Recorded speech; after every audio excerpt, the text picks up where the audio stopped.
कभी कभी छलक पड़ती हैं यूं ही आंखें। उदास होने का कोई सबब नहीं होता। बशीर बद्र साहब का ये शेर सच ही कहता है। जब हम कोई अपनों का खत पढ़ते हैं या उन्हें याद करते हैं तब आंखें छलछला पड़ती हैं, कभी खुशी से तो कभी गम से।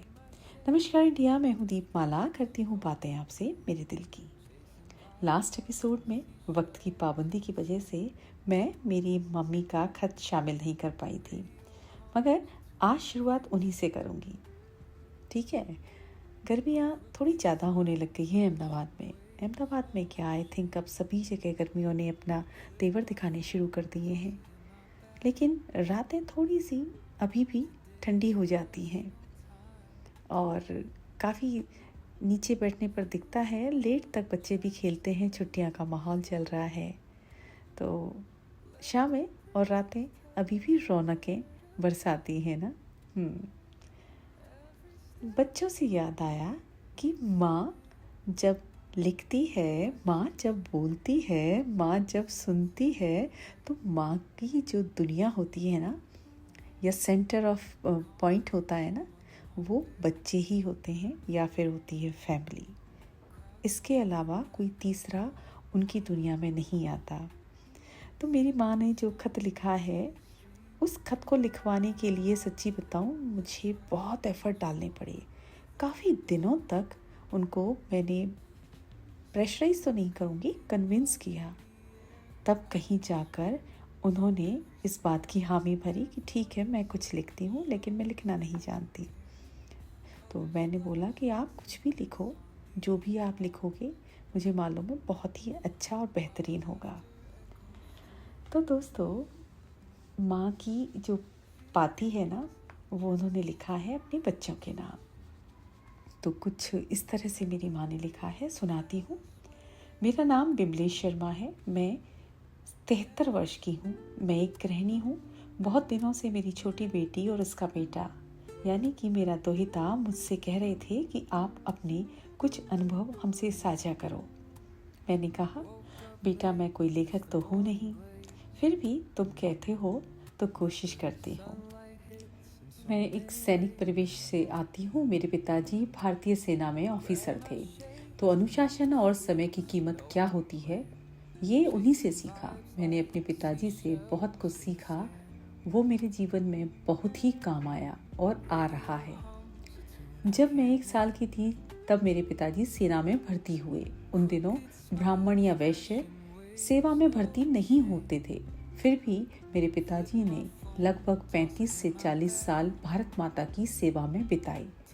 उन्होंने 1960, 1962, 1965 और 1971 के युद्धों में अपनी सेवाएं दी। बाद में वे सेवानिवृत्त हुए। इसलिए मैं चाहती थी कि मेरे बच्चे भी भारत माता की सेवा करें, लेकिन ये उनके भाग्य में नहीं था। खैर, मेरी बड़ी बेटी वरिष्ठ पत्रकार है और छोटी बेटी पॉडकास्टर और कवित्री है। जिंदगी में मुझे भी काफ़ी शौक थे और काफ़ी कुछ करना चाहती थी, लेकिन उस जमाने में लड़कियों को बहुत ज़्यादा आज़ादी नहीं थी, इसलिए बहुत ज़्यादा नहीं कर पाई।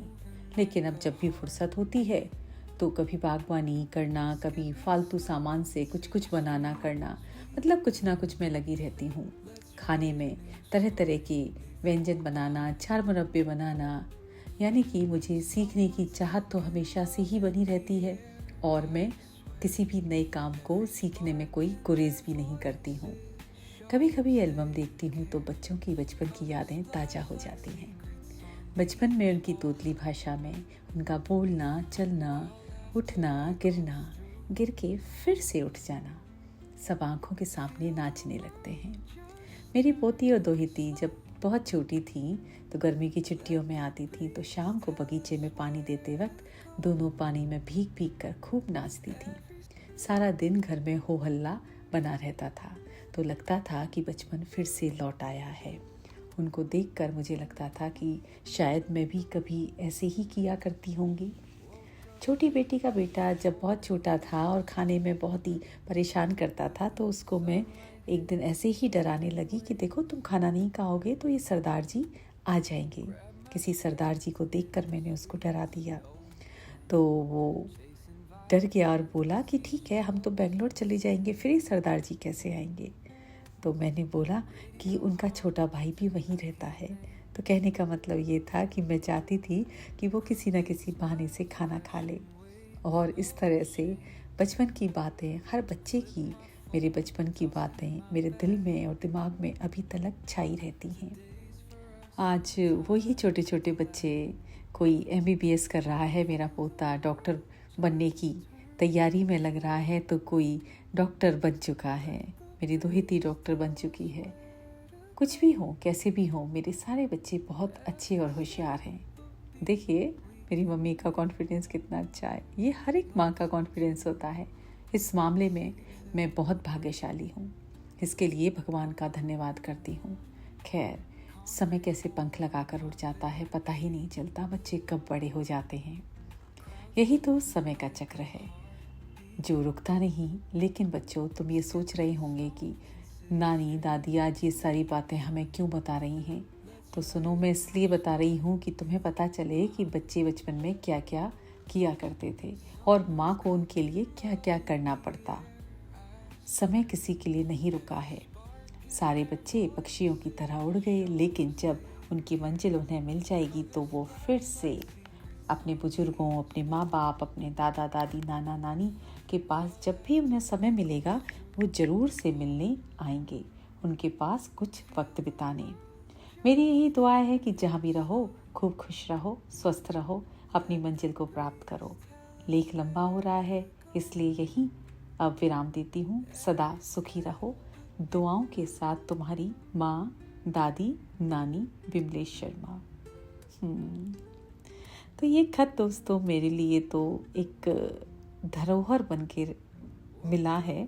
बहुत मुश्किलों में मम्मी से लिखवाया है तो मम्मी को थैंक यू तो क्या कहूँ।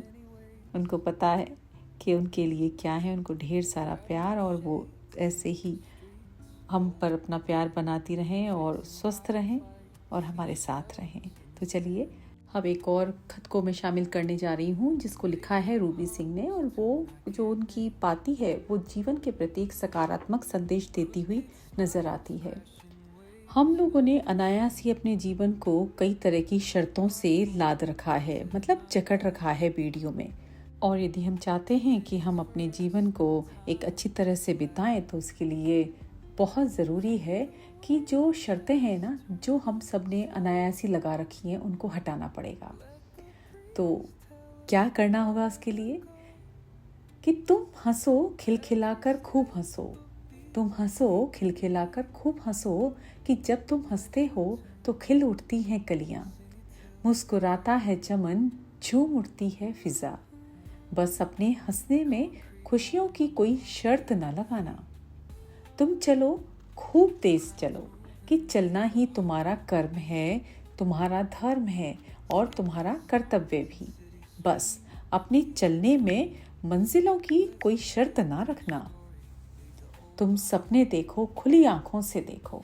तुम सपने देखो खुली आंखों से देखो कि ये सपने ही तो तुम्हें जीने की उम्मीद देते हैं, हिम्मत देते हैं, राह दिखाते हैं। बस अपने सपनों में साकार होने की कोई शर्त ना रखना। कितना खूबसूरत बात बोली है कि जब हम कोई शर्त ही नहीं रखेंगे, कोई हम किसी से अपेक्षा ही नहीं रखेंगे, तो जीवन तो वाकई में खूबसूरत होगा ही। तो थैंक यू बहुत ही खूबसूरत पत्र के लिए रूबी, आपका बहुत बहुत धन्यवाद, शुक्रिया। तो दोस्तों अपने कारवां को आगे बढ़ाते हैं, और आगे मैं एक जो खत शामिल कर रही हूँ उसे भेजा है कोटा राजस्थान से ब्रिजेंद्र सिंह झाला साहब ने। और वो अपने जो पाती है उसमें बतलाते हैं कि जो प्रेम है ना, उसका नशा अजब होता है, और जब उसका नशा चढ़ता है ना तो आप नहीं रहते। तो ब्रिजेंद्र सिंह जी कहते हैं कि प्रेम रोग का नशा अजब है, प्रेम रोग का नशा अजब है, दिल पर ढा देता गजब है। राधा और कृष्ण का देखो, मीरा और कृष्ण का देखो, सीता और राम का देखो, पार्वती शंकर का देखो, कृष्ण और रुक्मणी हरण, अर्जुन और द्रौपदी वरण। ऐसे कितने ही उदाहरण मित्रों में है कृष्ण सुदामा, कृष्ण और बने श्री दामा। मुश्किलों में दामन थामा, पहने हुए प्रेम का जामा। सही बात है, मुश्किलों में ही तो कृष्ण भगवान ने सुदामा का दामन थामा था। राम निषाद सुग्रीव जहाँ में, राम जाने कहाँ कहाँ में। राम तो कण कण में है। ऐसों ही से छाया नभ है, प्रेम रोग का नशा अजब है। प्रेम रोग का नशा अजब है, दिल पर ढा देता गजब है।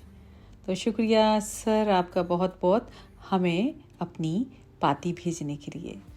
तो चलिए अब हम कुछ अलग हट के बात करते हैं।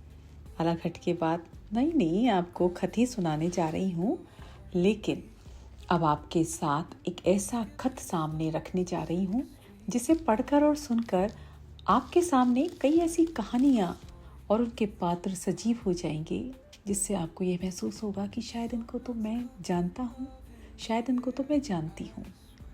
दोस्तों, गलती करना कोई गलत बात नहीं। हम आप इंसान हैं तो गलतियाँ तो हम ही से ही होती हैं, परंतु गलती करके उसको ना मानना बहुत ही गलत बात होती है। आज इस पत्र में एक साथी अपने दूसरे साथी के सामने अपनी गलतियां स्वीकार कर रहे हैं और दिल से माफ़ी की चाहत भी रख रहे हैं। समय रहते हम अपने ईगो को छोड़कर यदि सामने वाले से, चाहे वह पति हो या पत्नी या दोस्त हो या कोई भी, सॉरी फील कर दें तो बिगड़ी बात बन सकती है और लाइफ में ढेर सारी खुशियाँ वापस आ सकती हैं। तो चलिए मैं खत पढ़ती हूँ, पर निजी कारणों से खत लिखने वाले का नाम नहीं बतलाऊंगी। तो खत कुछ इस तरह से है। मेरी प्रिय, जैसे कि मैंने आपको बोला है, मैं नाम नहीं बतलाऊंगी। मधुर प्यार, तुम्हारे जन्मदिन पर अपने पवित्र हृदय से यही आशीर्वाद देता हूँ कि तुम हमेशा अपने चमन में गुलाब की तरह खिलती रहो। दूसरा आशीर्वाद यह देता हूँ कि तुम्हारा दाम्पत्य जीवन हमेशा खुशियों से भरा रहे। तुम्हारी मांग का सिंदूर सूर्य और चंद्रमा की तरह चमकता रहे। तुम्हारी उम्र आसमान में असंख्य चमकते हुए तारों के बराबर हो। प्रिय, जैसा कि मैंने बताया कि मैं नाम नहीं लूँगी, मेरे पास भावनाओं के शब्दों के अलावा कुछ भी नहीं। तुमने निस्वार्थ भाव से मेरे को सब कुछ दिया, लेकिन मैं तुम्हें तड़प के अलावा कुछ भी ना दे सका। तुम्हारे प्यार के गीत हमेशा मेरे जीवन में गूंजते रहते हैं। तुम्हारी कविताएं और गीत मेरे जीवन की प्रेरणा हैं। तुम्हारे इस त्याग के आगे मेरा कोई अस्तित्व नहीं है। प्रिय, तुम मेरे जीवन का प्रकाश हो। यह मेरा सौभाग्य नहीं तो और क्या है। इस खत को पढ़ते हुए मुझे पता नहीं, कुछ तो हुआ है। क्या सुनकर आपको भी कुछ मेरे जैसा ही महसूस हुआ है, फील हुआ है?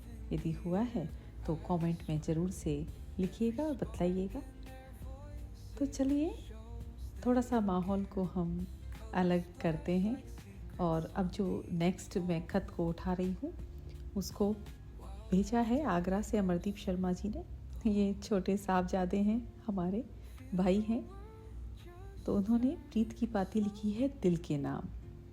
तो कुछ इस तरह से है कि चलो आज कुछ दिल की करते हैं, चलो आज कुछ दिल की करते हैं, जो रह गई थी बात आज पूरी करते हैं।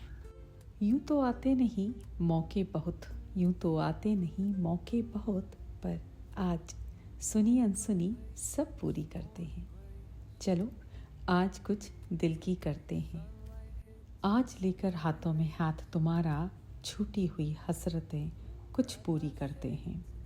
चलो आज कुछ दिल की करते हैं। पुराने गिले शिकवों को भूलकर दिलों को पाती प्रीत की लिखते हैं। मार कर कंकड़ जरा सा ठहरे पानी में, प्रेम की हलचल सी करते हैं।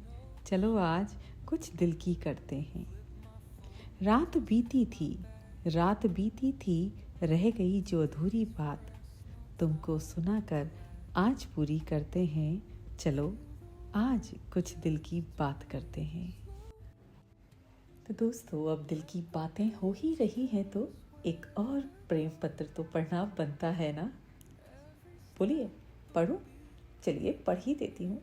दोस्तों, आज के इस एपिसोड की अंतिम पाती जिसे भेजा है बड़ौदरा से मालिनी त्रिवेदी पाठक जी ने।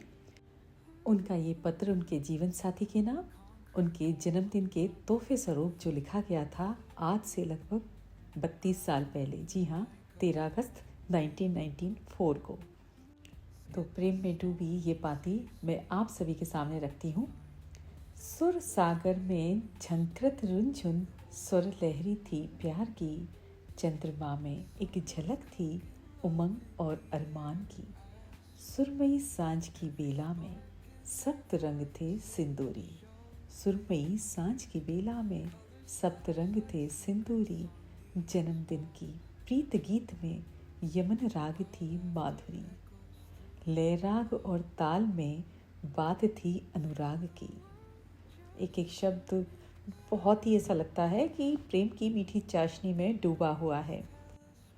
प्रणय ज्योत से जगमगाती सांझ थी श्रृंगार की, सागर जल के जल विहार में नैया श्रद्धा विश्वास की। गोधूली बेला में शुभ, गोधूली बेला में शुभ आरती की झनकार थी। कोई बात ना रही अधूरी, मनोकामना हुई सब पूरी। दिव्यता से भरी वह एक सांझ थी वरदान की। 13 अगस्त 1994 की वो सांझ का जो आपने चित्र खींचा है, वाकई में लगता है कि वो दिव्यता से भरी रही होगी और एक एक शब्द आपके दिव्यता से ही परिपूर्ण हैं। तो दोस्तों, इसी प्रेम की पाती के साथ मैं दीपमाला लेती हूँ आप सभी से इजाज़त। जल्दी ही हम आपके कुछ और चिट्ठियों के साथ आपके साथ हाजिर होंगे। तब तक के लिए नमस्कार, खुश रहिए, ध्यान रखिए अपना और अपनों का भी। Bye bye. Just turn it slow.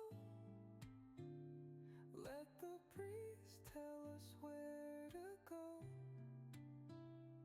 Every step